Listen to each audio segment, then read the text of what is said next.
Producer साहब ने headline में लिख रखा है, मूड समझाने की कोशिश करी थी, लार्जली एशिया बढ़िया कर रहा है। एशिया दिखाइए, ये जो मार्केट्स खुले हुए हैं वो आपकी स्क्रीन पे बढ़िया सब अच्छा कर रहे हैं, और वजह है बढ़िया हैंडओवर यूएस से मिलता हुआ। कल जब हम लोग सेशन समाप्त कर रहे थे, 1/4 से 1/3% यूएस फ्यूचर्स दबाव में थे। एक्चुअल सेशन में उसके सामने 2/3 से 1.5% की मजबूती के साथ कामकाज हुआ, और आज सुबह की फ्यूचर्स भी फ्लैट टिल्ट ग्रीन की तरफ। तो कहां क्या डाइजेस्ट किया था, क्या सेशन प्ले आउट हुआ है, तब और अब की पहली प्लेट बताएगी। जो डाइजेस्ट किया उससे कहीं बेहतर संकेत एटलीस्ट यूएस की चाल कहीं बेहतर मिल रही है, और शायद ये रीजन है थोड़ा अक्रॉस द ग्लोब हरियाली थोड़ी सी दिखती हुई। कुछ 1-2 रीजन स्पेसिफाइड भी थे हेडलाइंस पे, और मां से लेकिन डिटेल में समझ लेते हैं। ये जो मूव्स आए यूएस में, या सेंटिमेंट थोड़े से बेहतर से आज वेडनेसडे के दिन दिख रहे हैं, कोई वजह क्या चल रहा है? हरमाद भाई साहब, गुड मॉर्निंग। गुड मॉर्निंग आशीष। वजह तो जो सोमवार को थी वही आज भी है। कोई ऐसी फेड काटेगा। हाँ, जब आप एक चीज़ को पकड़ कर चलने लगते हैं और आपको वो अच्छी लगती है तो आप उसी के साथ रहना पसंद करते हैं। बाज़ार वही है, और सारे बाज़ार को, जॉन विलियम्स को बहुत सारी बधाइयाँ देनी चाहिए कि उनके इस बयान की वजह से ही बाजार में थोड़ी सी रिकवरी आई है।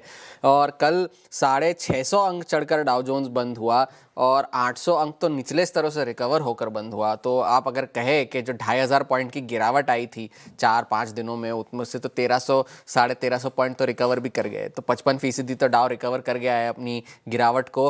S&P 500 और नैस्डैक की रिकवरी तो और बेहतर है, क्योंकि S&P 500 तो 72% अपनी गिरावट रिकवर कर गया है, और नैस्डैक जो है जो लगभग 65% अपनी गिरावट जो है रिकवर कर गया है। अब फेड वॉच की अगर कहे तो 10 दिसंबर को प्रोबेबिलिटी जो है 25 बेसिस पॉइंट्स में ब्याज दरों में कटौती की, वो अब बढ़कर 85% हो गई है।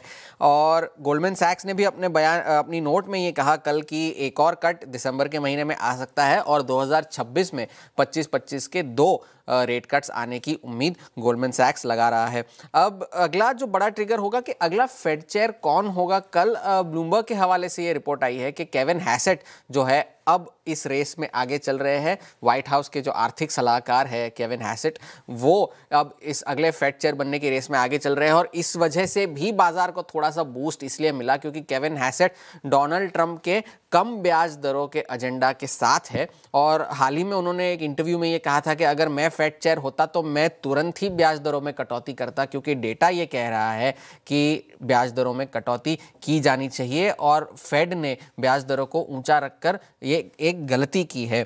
और स्कॉट बेसेंट जो कि ट्रेजरी सेक्रेटरी है, वित्त मंत्री है यूएस के, उन्होंने CNBC को दिए हुए अपने एक इंटरव्यू में ये कहा है कि फेड चेयर की घोषणा क्रिसमस से पहले हो सकती है, यानी कि आने वाले महीने में जो है इस अगले फेड चेयर की घोषणा हो सकती है। लेकिन व्हाइट हाउस की जो प्रेस सेक्रेटरी है कैरोलाइन लेविट, उन्होंने भी अपने एक बयान में कहा कि डोनाल्ड ट्रंप जब तक अब कोई फैसला लेते नहीं तब तक तो सस्पेंस बना रहेगा, क्योंकि वही जानते हैं वो आखिर में क्या करने वाले हैं। एक डेटा फॉग चल रहा था शटडाउन की वजह से, अब डेटा डिल्यूज आ रहा है। जो सारा डिलेड डेटा था वो सारा का सारा कल आना शुरू हुआ। होलसेल महंगाई के आंकड़े अनुमान मुताबिक थे, और कोर होलसेल महंगाई के आंकड़े अनुमान से बेहतर थे। मतलब अगर आप कहें 0.2% के एस्टिमेट्स थे तो कोर PPI 0.1% आया, यानी कि आप कह सकते हैं कि महंगाई थोड़ी सी कम होती हुई नजर आ रही है। और साल दर साल भी 2.6% कोर PPI बढ़कर आई। रिटेल सेल्स अनुमान मुताबिक थे। कंज्यूमर कॉन्फिडेंस लेकिन अप्रैल के महीने से सबसे निचले स्तरों पर था और अनुमान से भी कमज़ोर था। और अगर ADP की माने तो प्राइवेट कंपनियों ने पिछले 4 हफ्तों में औसतन 13,500 नौकरियों की छटनी की है ऑन एन एवरेज। ये पिछले अपडेट के जो 2,500 नौकरियों की छटनी हुई थी उससे कई ज़्यादा है। अब रशिया यूक्रेन की माने तो रिपोर्ट्स ये कह रही है कि यूक्रेन मान गया है समझौते के लिए, लेकिन अब तक कोई आधिकारिक तौर पर इसकी पुष्टि हुई नहीं है। और डोनाल्ड ट्रंप ने भी कहा कि कोई डेडलाइन नहीं है, उन्होंने अपने एनवॉइस भेजे और बातचीत करने के लिए। आज आखिरी फुल सेशन है छुट्टी से पहले का वॉल स्ट्रीट पर, तो हैंडओवर तो अच्छा है। ब्याज दरों में कटौती एकलौता ट्रिगर है, क्योंकि और कोई दूसरा ट्रिगर है नहीं, तो उसी वजह से बाजार जो है बेतहाशा चले जा रहे हैं। भाई साहब